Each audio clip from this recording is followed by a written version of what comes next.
Welcome to Going Green for Green podcast number 1. And I've got 3 great guests here for you today with a lot of knowledge and a lot of experience across a couple of different industries. I want to introduce everybody. First of all, I got Andrew Drury. Andrew Drury is part of All Treat Farms. He's a legacy composter. He's been in the business his entire life. I don't know if there's a guy that knows more about dirt than Andrew. I honestly, he can talk for hours about dirt. So Andrew Drury, introduce yourself, give us a little background, and welcome, and just come on in and tell us about your history. Well, hey, first of all, thanks for having me today. This is a first for me in terms of a podcast and so forth. And most people that know me know I fly pretty low under the radar on social media and so forth. I think I have a telephone and an email address. Having said that, though, yes, my family business, All Treat Farms, I guess started back 1955 with my grandparents, Laverne and Frida White. They operated a home farm, 100-acre farm in Arthur, Ontario. And, farming went along and so forth. And then Laverne had a vision to, hey, maybe we should get into something else here. So he began by dehydrating alfalfa and then got into dehydrating manure. And then that sort of led down the road of, hey, maybe we could put this product into a bag product, a soil product that goes into at a retail level that consumers could buy and use at home. Honestly, obviously before my time, I was born in the 70s, but that was a pretty cutting edge thing. And a lot of people, obviously Arthur was a farming community, still is, looked at him pretty strangely and thought, what are you doing, Laverne? This will never fly. He forged on, obviously. Business continued on. My uncle, pretty well, a lot of the family did work there over the years. So my mother worked there for a little bit in the 80s. Had another uncle that was, he was into sort of a foreman for one of the shifts. And George White, his youngest son, only son, he ended up being in the business. And eventually, my grandparents died. Laverne died fairly young in the 70s. My grandmother worked, she was well into her late 80s and worked up to, a couple of weeks before she passed away in the office, cutting checks and so forth. I started back in 2002. Really, George and Linda both takes, behind every good man's a better woman type thing. She's very supportive, and they really scoured the whole world looking at different technologies and wanting to move and progress this business forward, which they did. So in 2004, I would say, I think if my memory serves, that's when they got into putting in new technology for core composting. And so the whole industry of composting sort of, at one time I was thinking I didn't get a whole lot of prep time for this. Thanks, Mike. Don't worry about it, Andrew. Don't worry about it. Just you know more than most about dirt. So just keep I was sharing. thinking back of I was thinking back of one of the trade shows that I did way back when, and one of the stats I had was All Treat at one point was processing or composting a quarter of the province's organics. So, that was obviously a very big company. And, George and Linda continued to move along and move the business forward. I obviously was there helping, supporting through mulch and other things, procurement of different products. I got the liberty to help start and, really made a big dent in the bulk compost business per se, because it was pretty retail oriented. And then now that business is extremely huge. There's not enough compost around in the province. I'm going to come back to that, Andrew. So I appreciate the introduction. So again, Andrew's background, it's his family, it's a legacy. I knew Andrew's uncle. He actually was one of the first composters I ever met. His name was George White. He was a great guy. And when I finally met Andrew in Jacksonville, Florida, I guess about 7-8 years ago, we hit it off right away because he kind of reminded me of, I just knew he was a salt of the earth person. And in fact, I'll tell anybody listening, all the three hosts or three guests here are all salt of the earth, literally salt of the earth. So Steve, I'm going to get to you last, and I'm going to come back. Guys, I want to have a conversation. I want this to be relaxed. We're going to try and tackle some pretty heavy duty issues. So let's just get into it. And Randy, why don't you introduce yourself? Give us a background, your experience from IBM to CCI, and where you are today. Well, sure I will. And great. Thanks a lot, Mike. Thrilled to be here with you again. Certainly we've have a relationship over the years, and thank you for the kind comments about what you learned from me. But that's, I think, always one of the things I try to do, and I've always tried to do after being in the organics diversion business for 27 years. Celebrated my 27th anniversary on January 1st of 2022. So it's been an interesting journey. As you had mentioned, I got involved post a 13-year career that I had at IBM after I graduated from Laurier University in Waterloo. I'm a Kitchener boy, born and raised, and I got into the organics game, interestingly, because of a couple of things. Number one, I'm an outdoorsman, passionate. And number two, most don't know this, but Kitchener, Ontario, Canada was the home of the first blue box recycling program in the world. And so I was there and involved when the pilot rolled out in September of 1981. It wasn't in the area I was living in, but it was immediately butting up next door. So I saw these boxes out on the curbs in a pilot program as I went to university. And I actually wrote a business case about it in my last year of university on what is this thing called the blue box? And it was really nothing other than a vision at that time. So 13 years goes by after I graduate, and I had an opportunity with some folks and colleagues that I knew at IBM to get involved in the organics diversion space, and specifically using a technology called anaerobic digestion. So it's a methodology to break down organic materials, and you do it inside enclosed vessels, so you're able to capture the energy component or the methane component that is naturally occurring in biological degradation of organic materials. So that's sort of the pathway and where I came. And as I said, I've spent the last 27 years doing a variety of things in the organic space, from feedstock sourcing to advocacy to the design and development of facilities and programs to the development of end market solutions. And that's certainly where I met Andrew back, 15 years ago anyways, Andrew. At least, yes. Yes. So that's a bit of my background. All right. So I brought, again, so I've got the two guys here, Andrew and Randy, are organic specialists. And the reason I brought Steve Van Dusen is that he lives up the road from me. So we've become friends.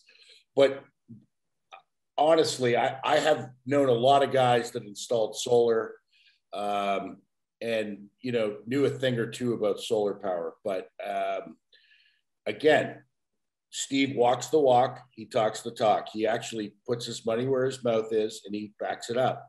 So Tri Canadian Energy. Steve, give us your little history here and introduce yourself. Hi, guys. It's really nice to be here. And it's, Mike, again, thank you very much for the invite. I'm in the energy business. So when you're talking about organics and you're talking about waste, I got a pretty cool story about a claim to claim and a lot of fame that I have done. I mean, I built one of the very first biofuel DC charging systems in Canada, and it was to mass produce energy. I haven't paid for electricity or heat in 20 years. House 9,000 square feet, 12 bedrooms. I weld things, we cut things. We do everything that we do photovoltaically off the grid. We build our own solar tracker. So, you know, being a cool company is pretty cool, because, you know, to sit here today in front of you guys, knowing all of your accomplishments, I feel honored right now that I get to sit with you guys, because it sounds like everybody here has always started out in the very simple beginnings. And that's what mine was, very simple. Ontario Hydro, you know, 20 some years ago, wanted to charge me $36,000 to bring hydro to a brand new piece of property that I have bought in the county of Prince Edward. And they were charging 36 grand. I said, I'm not going to give you $36,000 to just buy myself a hydro bill, boys. Like, okay, I'm going back to the drawing board and I'm going to try and figure this out. And I did figure it out. And I haven't paid for electricity or heat in 20 years. I've worked all around the world, and this is really cool. The next statement that I'm going to say is, it's amazing. It's one of the most amazing statements I could ever say. I've sat with different governors. I've sat with different, you know, head of states and corporations all through the Caribbean. Everybody wants to be clean and green and self-sufficient. And here I sit today, same as Mike. Mike has a house here and a bistro and everything else here in the county of Prince Edward. And Mike didn't even know that his bistro was one of the only solar powered bistros, you know, in this country. This island of Prince Edward County is one of the only solar powered net islands in the world. At any given time, we're doing, I think it's around 80 or 90 megawatts an hour photovoltaically. And there's times where we're exporting energy off the island. And that's a pretty big accomplishment for the industry. And having a no operating cost, and I think, Mike, that's where you're leaning with this. Yes. You know, having a no operating cost to do digesters or anything that takes massive amounts of energy, too easy, too simple. To take something and power it up, Mike had mentioned earlier, I am one of the only, and I mean, it's a very small number. And I feel pretty confident because of what I have done in my infrastructure. I am one of the only solar powered net providers of internet in the world. Like, I don't take anything from the grid. And I mean, that's a big statement. Can you imagine? I'm doing 4 or 5,000 square kilometers of internet, passing it through my system, powered 100% photovoltaically by the sun. We build our own lithium iron phosphate batteries. We've done some pretty cool stuff in our industry to help other industries get through. Steve's got a John Deere Gator that he retrofitted and put some solar panels on the roof and a lithium iron phosphate battery under the seat. And it's got a 30 amp plug-in, and you can literally power your house or your cottage from the John Deere Gator. But, you know, I digress, guys. So look, I think to the audience, I'll say this. These three guys are here because there's knowledge and there's experience. And why am I doing this? Well, I'm friggin' pissed off. I gotta just be straight up. I'm a greenie, okay? I was a guy that thought there was no hope and that global warming was real in the 90s. I mean, I was a tree hugger. I protested at Carmona Valley. You name it. I mean, there, you know, it was all, you know, we have to save the planet. We have to save the planet. And I guess as I've evolved, and especially when I first started to meet Randy and understand his business, is that there's real solutions out there. And when I talked to Steve about solar, and when I talked to Andrew about the mixing of green waste and food waste and how simple this all is, but there's work involved. You know, what are we doing? I mean, we listened to Kathleen Wynne. She's going to save the planet. We listened to Justin Trudeau. Climate change, climate change, climate change. So I guess, you know, guys, what I want to hear, and again, your intro was basically a baseline to give you the credibility to speak your mind. And that's what this is about.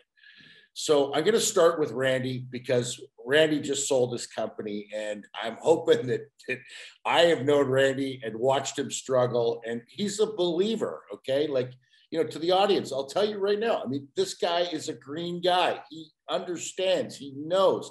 He's tried. He's put his money where his mouth is. And Randy, just again, tell us about the trials and tribulations of processing food waste, making electricity, and just how it all goes. Do it in 2 minutes or less. Well, certainly. And I think, you know, to pick up on some of your earlier comments and why we haven't been able to, quote unquote, save the planet like we had hoped to. And I certainly don't use that term because the planet's not going anywhere. Our risk is about our ability as human species to inhabit the planet. I think it'll be here long after that. Having said that, I think, you know, if I look back at what I've learned over the 27 years, I think you can boil it down pretty simply, whether it's solar, whether it's diverting waste materials, composting, blue boxes, whatever the case might be. The reality is it typically costs more to go green than it does to maintain the status quo. And I think certainly a lot of the messaging that's been out in the green space over the decades has been about, you know, go green and save money.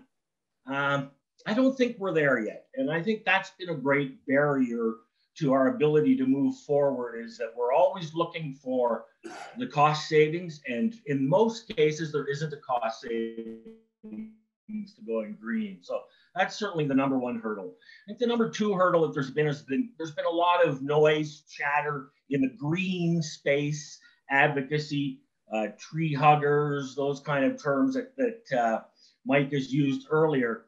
And I think one of the great challenges here is whenever we want to do something, the environmentalists come out in droves and find reasons to not do that. And it's typically because we're looking for a solution day one, immediate, to solve the problem. And that's not going to happen.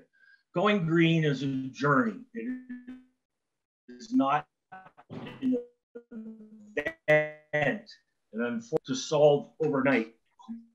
Great example right now is the war on the tailpipe and fossil fuels to power our vehicles.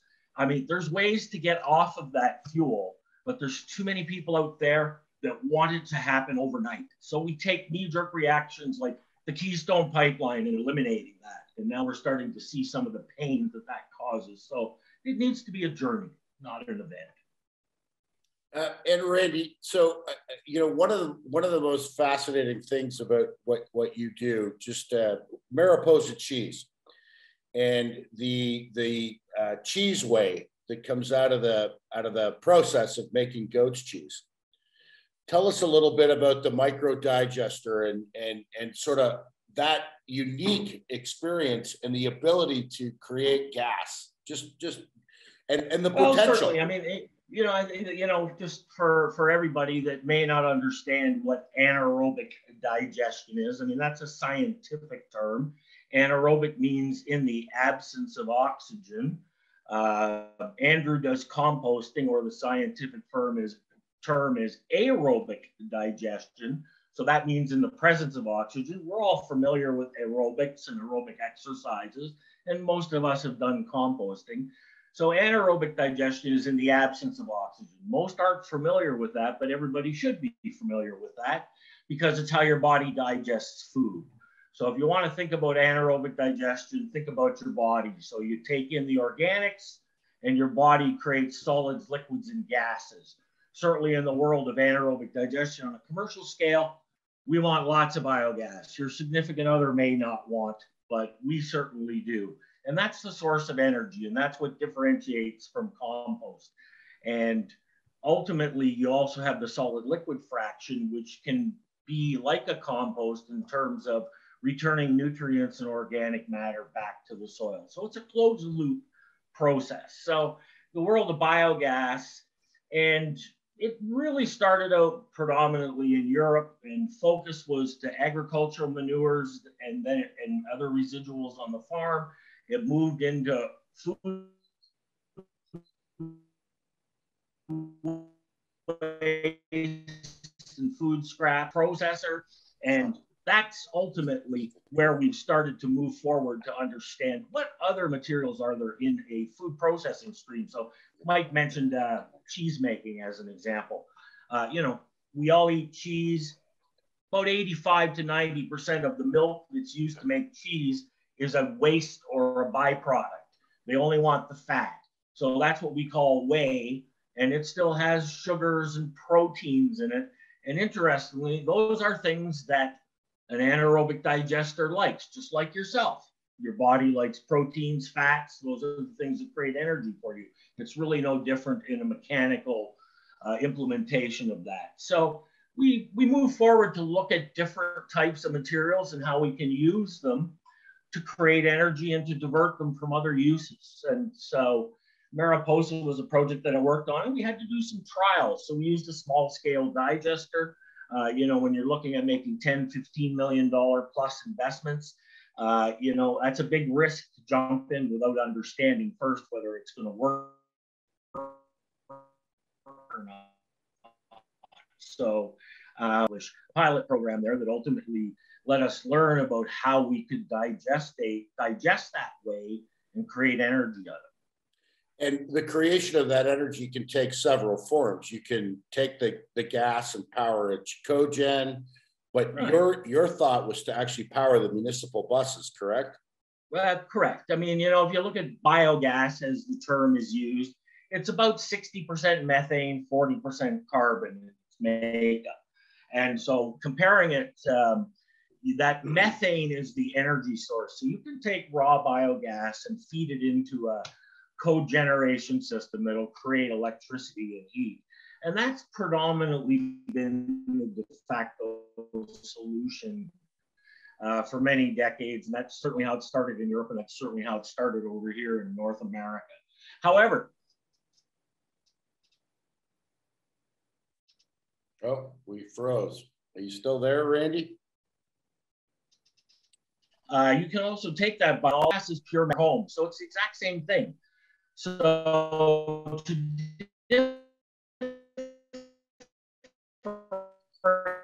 differentiate it from its non-fossil source you put out on your curb, the term renewable was put in front of it to differentiate its source. So when you can take biogas, upgrade it, and create renewable natural gas, or biomethane, as it might be called in the industry as well.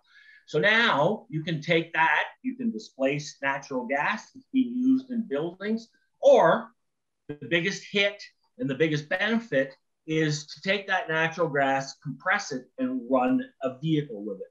We're doing that now today. There's lots of fleets in large long distance hauling, garbage fleets, et cetera, that are all running on natural gas today. Much of the garbage collection in the Greater Toronto area, the garbage trucks are fueled by natural gas. So renewable natural gas is chemically identical, and it can be used as a displacement. So now you're diverting waste from landfill, you're eliminating the methane escape to the atmosphere, you're capturing it, and now you're using it to displace a fossil fuel. In this case, it would be diesel, and power it with renewable natural gas. I mean, why aren't we doing that? Well, we are. I mean, we're starting to more. I mean, we're seeing it more in the United States. I mean, the United States has really grasped this in the last 6 or 7 years. But, you know, like every time when we look at Canada and the US, they have economies of scale down there. They have 10 times as many people. They have a lot of different agricultural bases. And so they picked up and, you know, one of the great users of renewable natural gas to power their transport fleets is UPS. They just made and are making another acquisition again of about 1,000 transport trucks. So they will have over 1,000 vehicles in their fleet that are powered by renewable natural gas. So wow. It's a closed loop circular economy solution. Taking waste, I'm creating fuel, and then I'm using that fuel in the case of somebody like the City of Toronto and the plan to power the garbage trucks. So collect your waste, power the truck that collects your waste from the fuel that's generated from the waste. It's a great example of a closed loop circular economy solution. Cool. And we're gonna go back to the encumbrances in a minute.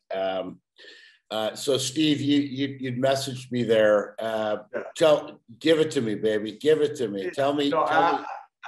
Absolutely, Randy. One of the things that I'm going to answer two of your questions, even with the biofuel and why they're not doing it.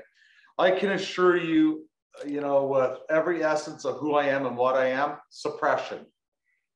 Suppression is done by bigger oil companies and other people who don't want to know certain things can be done. Now, you mentioned it earlier about, you know, going green costing money, and going green has an added cost that maybe you don't see the value to it. But if you look at it through my eyes, I'm sure when I get done with this next statement, I will convince you. You can transfer any perpetual debt of energy. So we'll get that straight. So the minute you buy a car, a bus, a house, whatever you buy, you want a hot shower, you have a cost of energy, which is a cost of debt. If you can transfer that debt into an asset while still consuming the product, that's pretty easily done because there's no operating cost for the sun. So you can take your hydro bill and your heating bill and transfer that into a biofuel system. Doesn't matter how you transfer it, as long as you can take that debt and transfer it into energy, consume the product on something else that you had to pay for. So I'm a little bit different than everybody else on the board here because I don't pay for electricity and I don't pay for heat, but there's still an operating cost. If that operating cost can be covered by a no operating cost system, then it's 100% free. And that's suppression. People don't want you to know that you really can. Like today, the County of Prince Edward is 100% photovoltaically powered. Bruce and you know, all those nuke plants and gas plants are turning the dials down because the sun was up. I mean, there's a lot of solar being generated and there's no operating cost for that. Something they don't want you to know. They don't want you to know that you really can power your house or power every piece of equipment Mike ever wants to install. I can photovoltaically power it anywhere in the world, anytime, any place. That's why there's a shift here, but there is a suppression. People, I mean, the oil companies and gas companies, they don't want you to know there's a no operating cost. There's no operating cost. Ontario has a thing called a net metering program. That net metering program is probably one of the best programs I've ever seen in my life, because those people who, you know, they'll buy, like my son installed about $16 million last year in Toronto, doing all the Home Depots and a whole bunch of places out there. They were going to pay anyway. They were going to write a check. So now they're writing a check, they're paying off their equipment, and their lights are on. They're still doing everything they need to do within the store. So I just wanted to touch on that, Mike. That's why it's good. It's good. That's why I sent that to you. And I think that where, you know, what I love about Andrew is that Andrew's got experience on the it's the hard work involved in being green. And Andrew, again, you know, talk about your what always fascinated me is that, you know, so Randy ran an anaerobic digester in Toronto, and the digestate, that the solid fraction that came out of that plant used to go to Andrew's farm, and it stunk to high heaven. I mean, it's just nasty stuff. But not only that, it's heavy. It takes equipment. It takes a boatload of energy, right, Andrew? I mean, there's nothing easy on a compost site. No, I guess, yeah. I mean, it's cost intensive in the fact that you have to have equipment, some technology. Obviously, you mentioned the odor factor there. So a lot of compost technology is sort of focused and aimed at reducing odors. Again, Randy had touched on it before that although there's green initiatives out there, there's lots of resistance from people that, you know, claim to be green. Obviously, compost facilities, the biggest one is odors that go along with it. But, you know, it is a natural process that does happen. It really, you know, it needs a carbon and nitrogen ratio. It needs moisture and, you know, some turning. And, you know, you can even just leave it. But Andrew, what's a compost turner cost? Well, not everyone uses compost turners, but I mean, those types of pieces of equipment, they're $500,000 or better, or, you know, upwards of $1 million. And in this day and age, with just procurement of trying to get equipment, like all this stuff is a year plus out. So even people trying to do anything, getting loaders, trucks, for instance, are a year and a half out. Well, and again, I kind of chuckle because, people don't think about what it takes to grind a stump down, or, to take wood waste and actually, deal with it properly. And, whether it be Roto Chopper or Vermeer or any of these big companies, I mean, these are massive pieces of equipment. And to Steve's point, they take gallons of diesel or a boatload of electricity. Yeah, no, absolutely. They do. And it is capital intensive. So, outside looking in, people would kind of give you the little jab often. Oh, what a great business model. You get to collect a tip fee on the incoming and turn around and sell it on the outgoing in terms of bulk or retail. But, honestly, there is quite a cost to whether it's anaerobic digestion or through compost. There's a lot of costs involved. Just processing the organics on the front end, and really what you get out on the back end is, just a little bit extra. But most of those costs are on the front end. What's a yard of compost worth in Ontario? A yard of compost this year, well, good thing is that price is creeping up. So anywhere between sort of $15 to $20, $17, somewhere in that range. And that would be, what would that translate into a bag? Are we talking for a 5 kilogram bag of compost? Is it $6, $4, $3? Well, obviously, on a retail level, you have different factors. You got bag costs and so forth, and there's labor involved in putting it in a bag. So, well, most people know what a yard of dirt looks like. Compost. It's a lot of those companies put those 1 yard bags at people's houses. Basically equates to 28. 27, 28 liter bags, 30 liter bags type thing for, that's usually what a yard, or that is what a yard of dirt looks like. But, where were we on the questions? I lost the train. Oh, no, it's all good. And again, guys, let's just have a conversation around this, because I do want to, make this, I think so far I've been kind of teeing everybody up for their credibility, and I want to talk about what's stopping, just why aren't we doing the right things? Like, all day long, every politician in North America talks about climate change. What the hell is going on? I got a solar expert, I've got an anaerobic digestion expert, and I've got an organic residual aerobic composter expert. So in your experiences, and I'll start with Randy again, why aren't we there? What the hell is going on? You've been 27 years with this technology. Yeah, no, certainly. I think, if you look at the perspective, and, I'll speak to the industry that I've been involved in for 27 years, certainly in dealing with governments of any kind and anywhere, we've got public procurement processes and rules.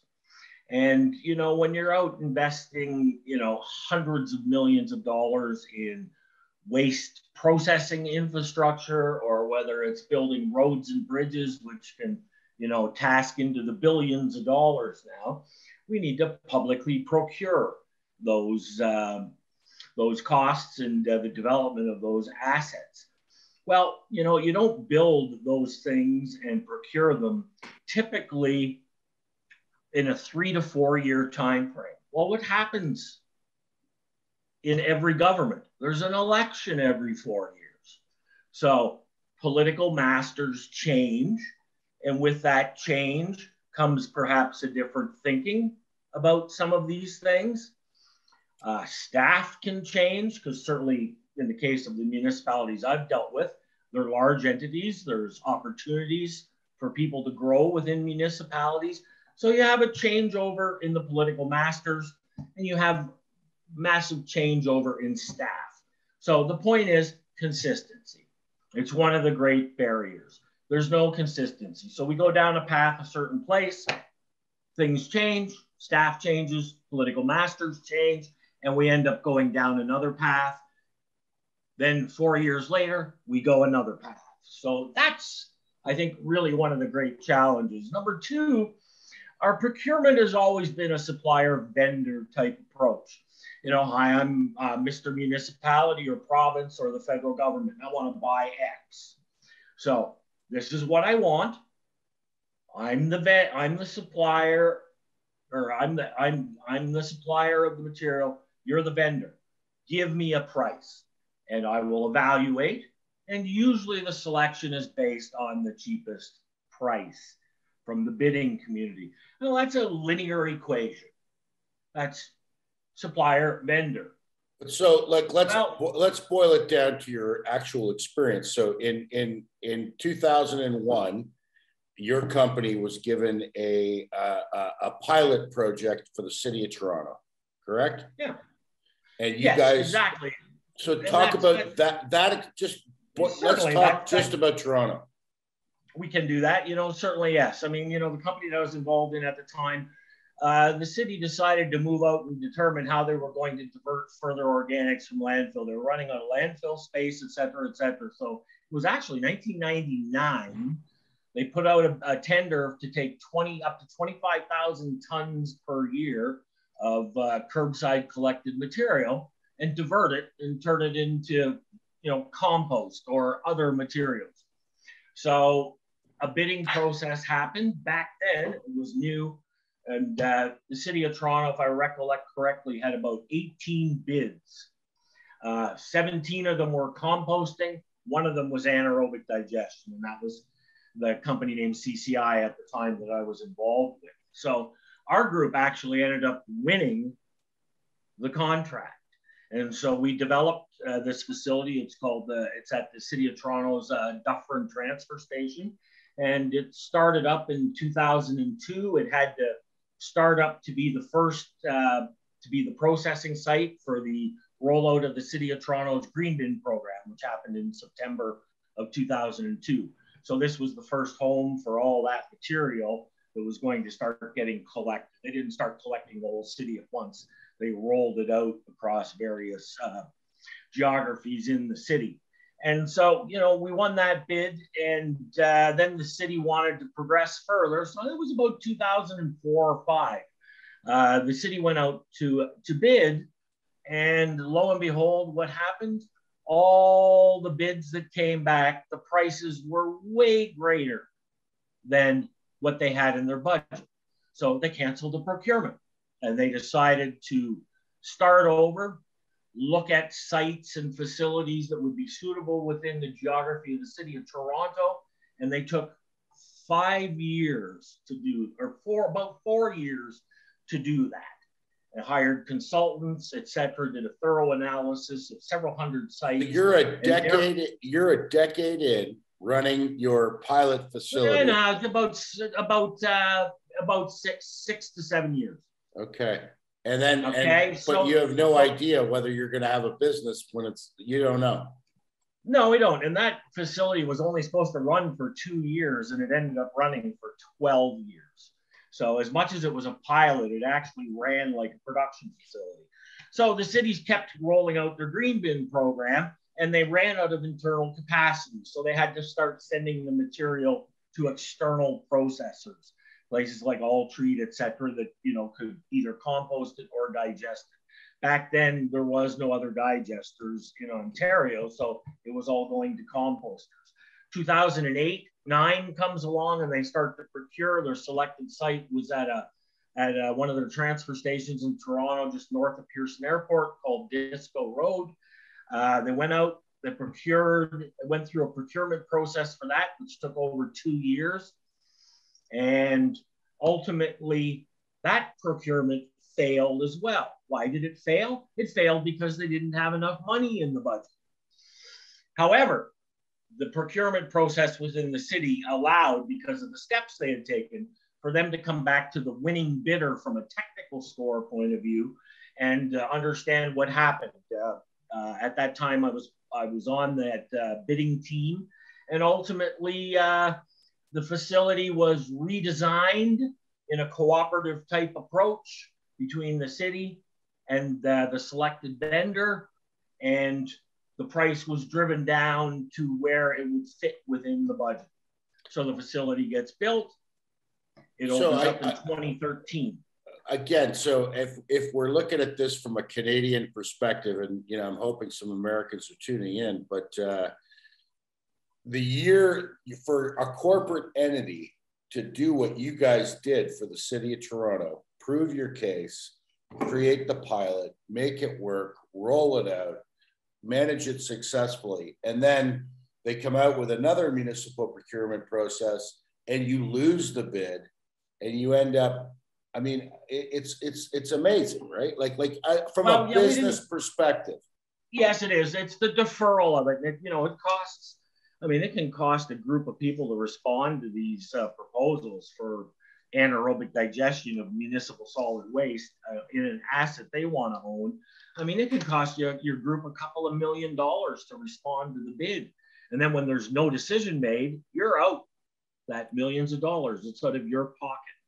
So certainly just to clarify a little, they did make a decision on the procurement of Disco. Okay. So after one failed procurement after Dufferin started, they then re-procured and they were able to get through that. Although it was over budget, they were able to get it approved. We did that value engineering to get it down into a budget price. And so that was successful. And then the city went out and began to procure, at that point in time, the city was still determining what they were going to do with the biogas. The biogas was being created, but it had been flared.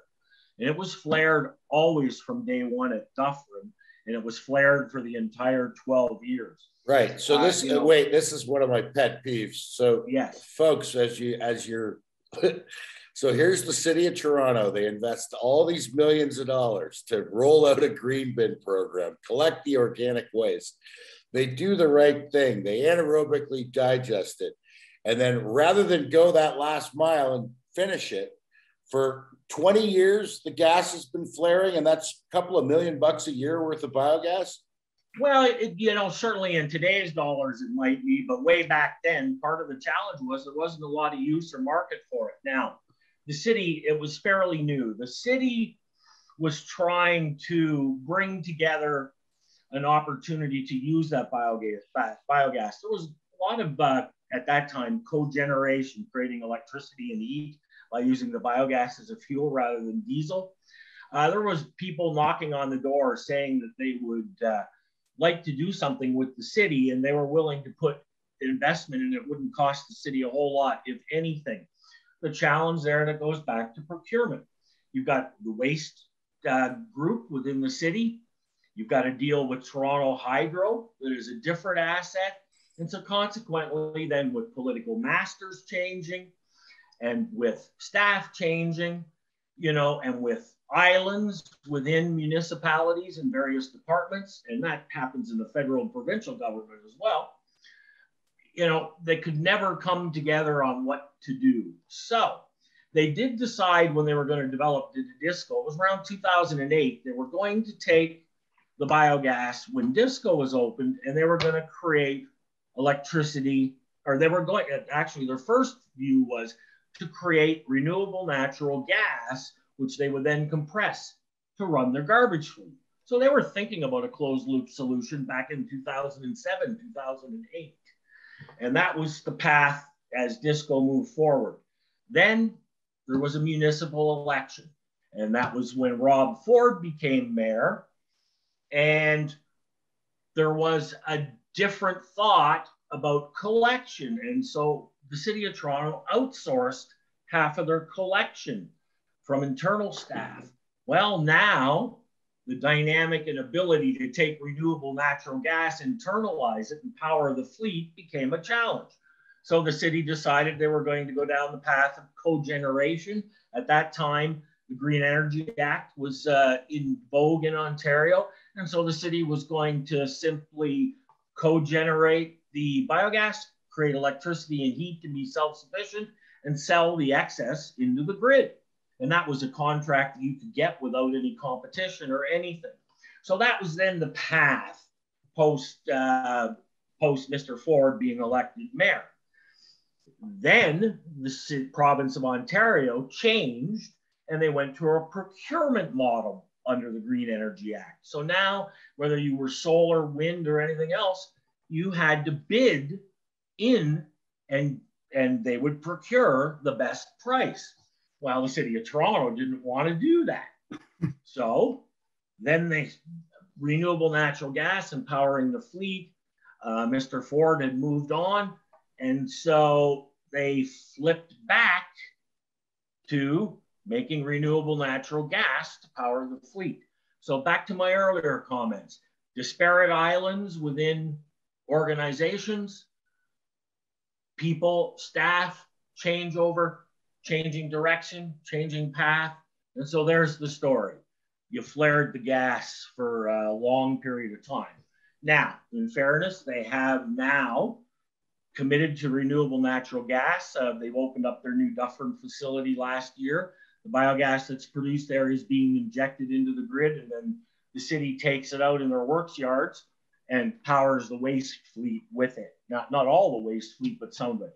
They will eventually do that at Disco, but Disco's still flaring the biogas. So where they're exactly at in the implementation of that, I'm not sure. I know they've made contractual commitments.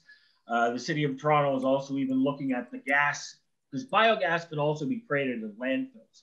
I mean, the landfill emits biogas. And so the city was also looking, because they own the Green Lane landfill, it's their landfill down St. Thomas, London area. They also have an idea to want to take the biogas out of the landfill and clean it up and compress it as well. So they're getting there, but it's been a slow process. And as I said, I chalk it up in my experience to simply the time that it takes, the supplier-vendor relationship, and the cost that comes in for these things relative to what they think they are in the budget that they have approved. So you get this dragging on and dragging on. Okay, so I mean, so if you had to give the city of Toronto a score out of 10, Randy, I mean, and look, you're a businessman, you've been at this a long time, and you came in with the best intentions. What do you give them? What do you give them out of 10? They're saving the planet. They're saving the planet. They're saving the planet. Well, you know how I think about that. You know, planet's not going anywhere. So I think that, you know, at the end of the day, I'm going to split that answer out into two components, because this is what drives municipalities, and certainly it's what drives even businesses. You've got to divert materials from landfilling, and then, you know, hopefully when you're diverting those materials, you're able to use them to make other products. Blue Box being a good example we're all familiar with. So I'd give the city of Toronto a score of 10 out of 10 in terms of what them, and in terms of the first equation of developing an organics diversion program and driving the material out of that. That goes back over 20 years, okay? So they had the foresight back then, and actually back then, the great driver of that was Mr. Jack Layton, who at the time we all, I think, are familiar in Canada here, was the leader of our New Democratic Party before his untimely passing here several years ago. But Jack was a councillor in the city of Toronto, and he was a green kind of guy, and he pushed this. So from a point of being early to the game, diverting organics, having a bidder that brought something new to the table in terms of creating energy from organics, I mean, you know, I give them kudos for that. They were ahead of all the other GTA municipalities when they did that. And certainly a lot of the GTA municipalities learned from Toronto's good things and from their mistakes. Right. At the end of the day, Toronto certainly was, a leader in the whole deal. And it kind of, you know, again, brings me back to my purpose for doing this podcast and what my own focus is, or my own selfish needs, I guess, is that, you know, I represent this powder called the ProBio K2. And in the claim, or our claim, or what we know it will actually do, is in an anaerobic digestion environment or in an aerobic environment when you're breaking down organics. And I go back to Andrew because he's just got such a long life of experience within it. I mean, Andrew, how serious is odor? Like when you're processing organics? Very serious issue. And you know, it's part and parcel. When organics break down and that, there's going to be odor.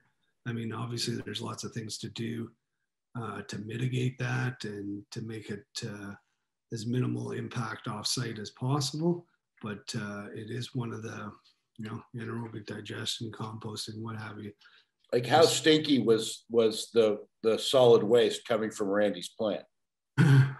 Well, I think the line that I learned is that we always had the opportunity to stink out the whole town. Did we all?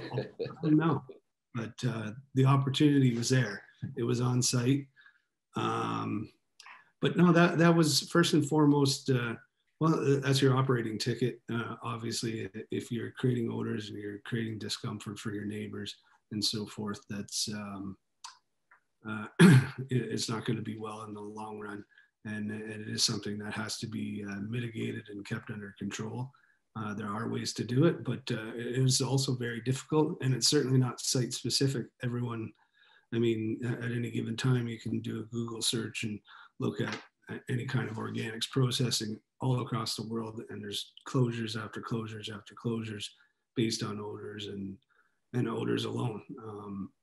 But again, and Andrew, you've had some experience with the ProBio powder. I mean, you know, voodoo dust, foo-foo powder, blah, blah, blah, blah, blah. Everybody always labels it whatever. But I mean, you've got a background in simple solutions, right? So give us just a little take on your experience with ProBio.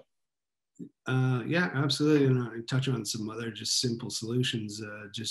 You know, there are things, you know, whether you want to call them tech things or different just tools to try. A lot of them are just process changes and so forth. But I think ultimately it should be your responsibility as a compost facility or organics recycling facility to try and look at new and different things. Do they all work? Absolutely not. But some of them do.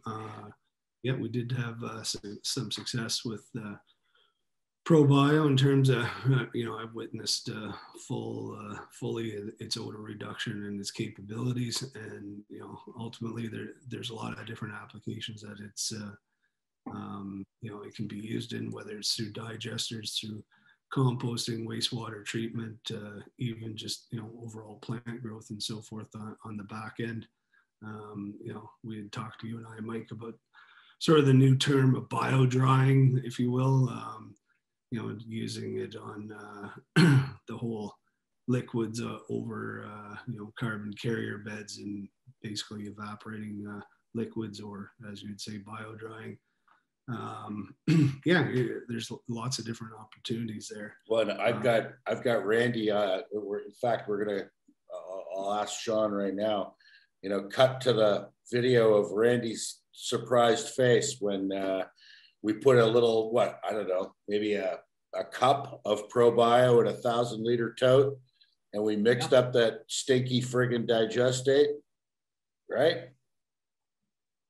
No, certainly. Hey, I've certainly seen it work. And, you know, Mike, you and I had lots of discussions on this over the years, you know, and like Andrew, when you're in the business for, in my case, 27 years, I've come across dozens and dozens of people over the decades that have had the magic powder, the magic foo-foo dust.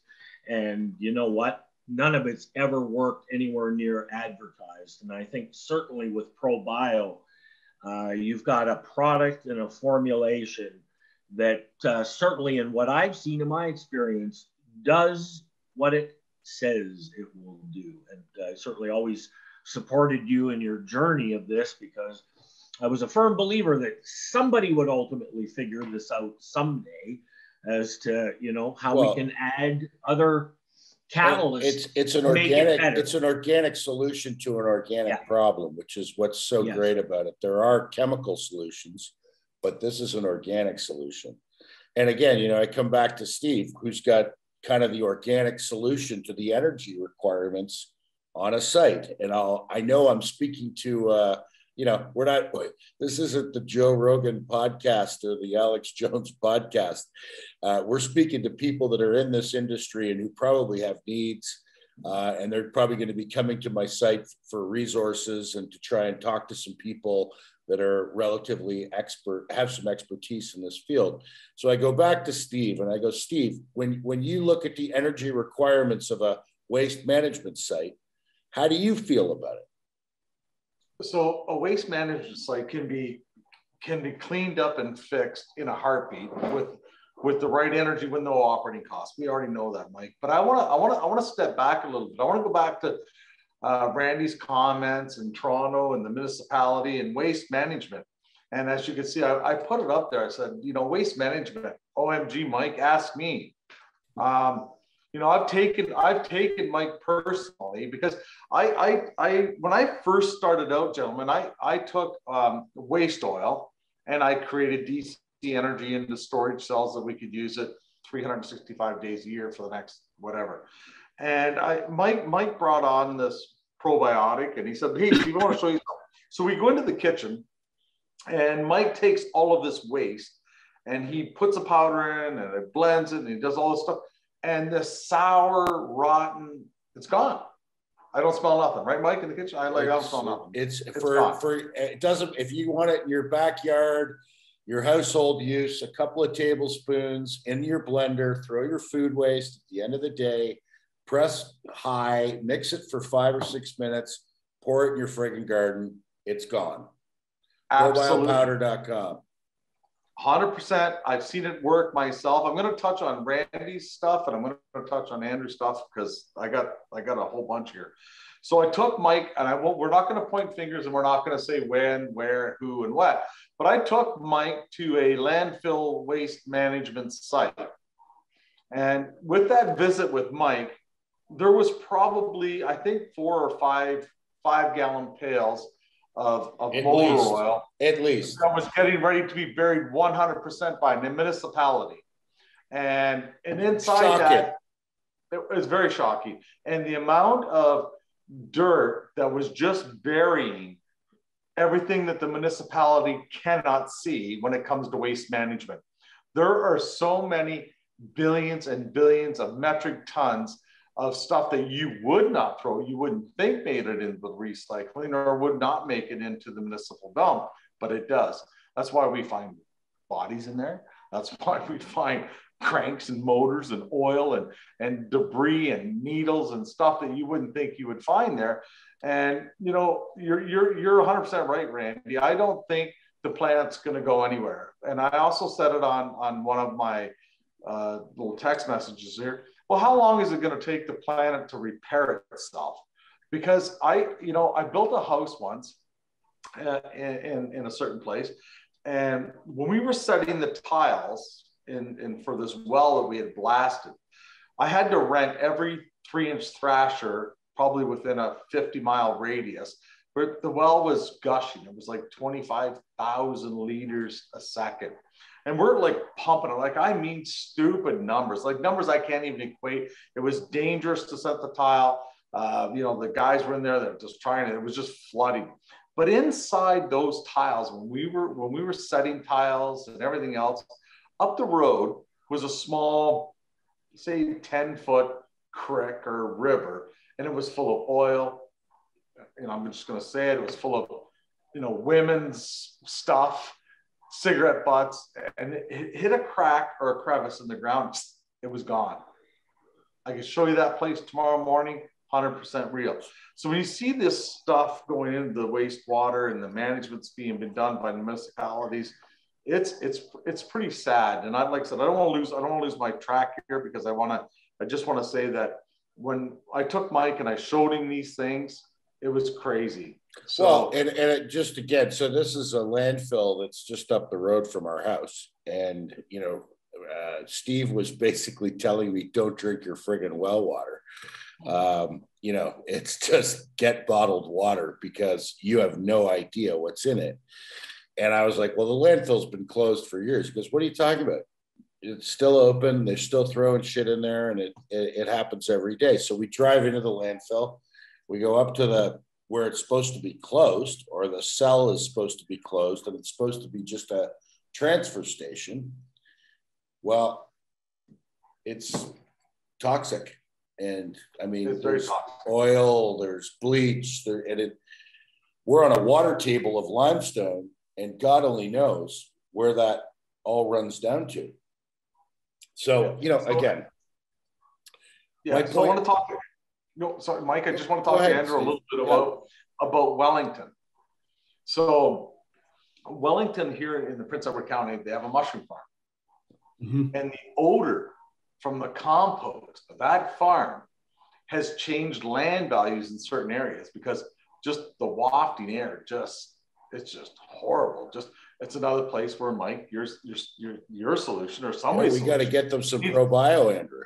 Oh, it's horrible. Like, it really does. It changed the land value. I mean, and one of the highest, densest areas, our prices are crazy here in the county right now.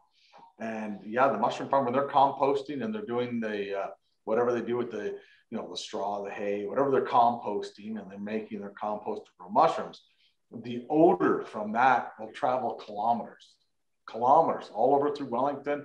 Randy knows all about that.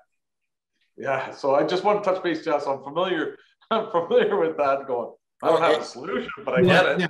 And I guess probably in the mushroom, or, they're into producing mushrooms, right? So this is just, an avenue or a vehicle to, byproduct of producing mushrooms. So they're not really into composting. It's just, it's part of the whole process, right? So it's, but it is something that obviously it's impacting offsite, and something should probably be done about it and looked into on it. But again, it's sort of a. Do you know the mushroom farmer, Steve? We got to get out there with some ProBio. I most certainly do. One of my high school colleagues I went to high school with, I think, is the president of that now. So yes, I know very well. So we're doing, this is an hour. So the whole podcast is going to be an hour. So my idea is that we cut in and out of this conversation. I have interviews from the Compost Conference. I have some interviews from some other folks. This is our baseline. So let's conclude it all. Let's wrap it up. Let's start with Steve, go to Andrew and Randy. Steve, save the planet, climate change, going green for green, GG4G TV, all of the best intentions. Summarize your experience of delivering internet to the last mile. You can nail Justin Trudeau here. You can say whatever you want. Just let it flow.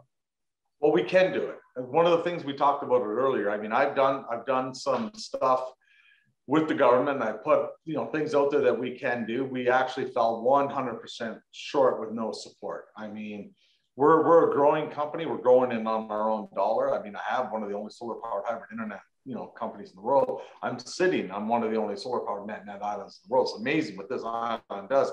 We only get that statement, and I respect it. We're an island. I mean, lots of islands want to do this, so we're an island. No support. I've headed it up on the municipality. I've done it there, guys. I'm going to throw this out there. I'm doing an initiative that's called an Attainable Sustainable Housing Initiative, where I'm going to be surrendering over $14 million of my potential profit in 68 building lots that are selling in the county for around $250,000 to $275,000. So people here can afford to live here with clean, green energy. And that's Russo Acres, right, Steve? That's right.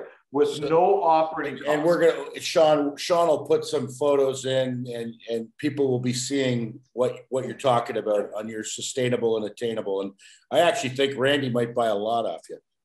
Yeah, well, so he should, because they're going to be pretty amazing. And, just to sum it all up, when there's no operating cost for the sun, cleaning things should be really easy. It's not energy dense because there is no operating cost. I mean, that's my world. If you want me to weld your door shut on your truck, bring it here. I'll weld it further. I'll use the sun. I'll weld it. I'll close it up. And you won't open it up without a can opener. And I gotta give a shout out to Steve, because he did tune my generator on my motorhome before I drove to Mexico, and it runs perfectly. So appreciate that, Steve. Thank you. Welcome. All right, Andrew Drury, give it. I know you're quiet, and you know this is not your zone. He's a rural dude. Andrew's just salt of the earth, man. I love him. I haven't met Martha yet, his wife. I know his children are wonderful. Can't wait to meet them all. Andrew, come on. You've been at this for so long. Give me your opinion. So, you know, I just took some notes and listening to Steve and why can't I not remember your name now? No, Randy. that's terrible. Anyways, I was taking some notes when you guys were talking, and you know, honestly, I think there are solutions. The solutions exist. So if we want, whether we're tackling organics, whether we're tackling you know, free energy out there, the solutions exist. And I do think, you know, some of these points were definitely made. Randy, of course, said, you know, green costs money. Everyone seems to, they want to be green. But, you know, him and I'm sure have gone through, I know we have gone through lots of instances where it was cool to be green at this point. And then once we started to get a hold of what our costs are, now it's not so green. Policy is going to incite change. So if we want to change these things, those policies have to be driven by government, by the people, you know, social, economic changes. This is what people want.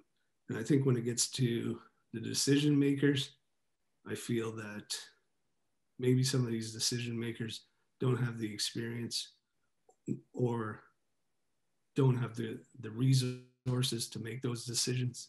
Or do they just not have the commitment? Are they like really? Yeah, I mean, it can be simple as that, because, hey, you know, I just wake up and I go to my job and collect my money, and it brings me to the next point as accountability. So if, you know, we don't have the accountability or really care about what we're doing, it's hard to push any of this stuff through. And then, of course, you know, government changes and so forth. And then we end up in this just big vicious circle. But it really comes down to, like, you know, do we have the right people in place? Do we have the people that, you know, are knowledgeable about this? Do we have a team of, you know, people, decision makers that really want to make a difference? And that's really where the change is going to come from. Because and I think the people want it. Like I really absolutely do. Like if you talked, you know, I mean, Randy, you got all the stats. What the city of Toronto, what's the percentage to managing waste out of your tax bill? Well, the city of Toronto does it a little differently. They charge it out now as a service fee. They're one of the few that does it. So you pay, you get free green bin, free blue bin, and then you buy what they call or you pay an annual fee for what they call the black bin. And that's the bin that goes to the landfill. So you as a family can decide, there's 4 sizes, and they range anywhere from $200 to about $500 a year. But imputed in general tax base, the numbers now, I'm going to say, are probably in the range of $250 per year per household. So, you know, think of a municipality. There's really only 2 things they have to provide to every man, woman, and child that lives in that municipality. And it's fresh water in and sewage out, and it's garbage collection, because that's sustaining the human body. Not everybody drives, uses the bus, will ever call the fire department any time in their life. But once a week, you will put something out on that curb, and that garbage man will do something for you 52 times a year. And you will pay let's call it $300 a year. So that's $6 a week for your family of 4. If anybody, and I've asked this question 1,000 times and I still don't have an answer, if you can name something in your family that you spend $6 a week on, tell me what that is. And we all know internet, cable television, $6 an hour you're paid. Yeah, you know, that family of four will spend $10,000 a year on electronics and services now, but $400 a year for garbage. So now you come along and you say, well, to do something different, like sending it to a composter like Andrew, or anaerobically digesting it, that price is going to have to probably go up from $400 a year to $600 a year. Well, that's a 50% increase.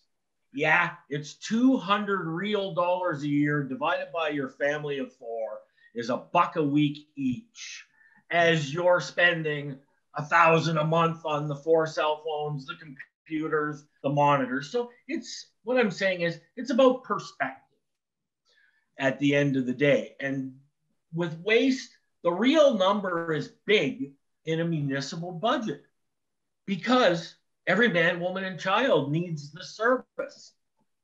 But on a per person basis, it's nothing. It's practically a rounding error. I think this is a perfect finale here. So Steve Van Dusen, Try Canadian Energy, trycanadianenergy.com, Steve? Yes. And your email address? Is stevie@trycanadianenergy.com. Steve V. At trycanadianenergy.com. Shawnee will put that up on the site here. Andrew Drury, Rusty Shovel, or what's the latest? Yeah, sure. Just email me rustyshovel20@gmail.com, and yeah. And Andrew's consulting right now, and I mean, this dude is like, again, mulch, coloring, all of his expertise is. It's a small niche market, but he's got it and he knows what he's talking about. So reach out to Andrew at rustyshovel20@gmail.com. And he's a ProBio guy in Canada. Him and his partner, Dave, are taking ProBio and going to roll it out for us across the country. And if you've got odor issues on your compost site, if you've got odor issues in your wastewater treatment plant, if you have odor issues in your backyard, call Andrew. But I won't give you his number. Just I don't have the answer. I probably know somebody who does. So. Yeah. And then Randy Cluff. So you are Randy. 4R, number 4, capital letter R, sustainability. 4R, sustainability. And you have my email. And your email again is Randy Cluff at MSN. At MSN.com. And Randy is an anaerobic digester. I mean, I just, the knowledge, the experience, pioneer in this industry. And I've learned a great deal from him. And I want to thank all of you guys. Steve, if your solar needs, call Steve Van Dusen. Nobody knows a watt like Steve. He can store it, push it, make it happen. So yes, I really appreciate you guys giving me the time today. And we'll talk to you soon.